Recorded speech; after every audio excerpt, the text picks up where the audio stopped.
اگر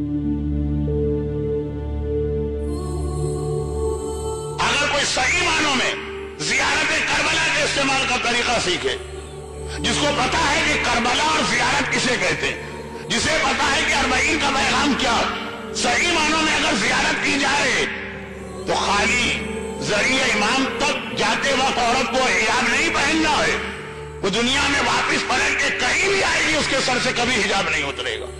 خالی کربلا میں بیٹھ کے داڑھی نہیں رکھنا ہے، وہ واپس دنیا میں کہیں بھی آئے گا کبھی اس کی داڑھی شیپ نہیں ہوگی۔ خالی کربلا میں جا کے نماز نہیں پڑھنا ہے، وہ واپس دنیا میں کہیں آئے گا کبھی نماز قضا نہ ہوگی۔ کربلا کا ظاہر کبھی خالی ہاتھ واپس نہیں لوٹتا، ہو ہی نہیں سکتا کہ آپ نے کربلا میں دعا کی اور وہ دعا قبول نہ ہوئی۔ ہر ایک کا وعدہ جھوٹا ہو سکتا ہے، یہ اللہ کا وعدہ ہے کہ حسین تیری قبر پہ مانگی جانے والی دعا قبول۔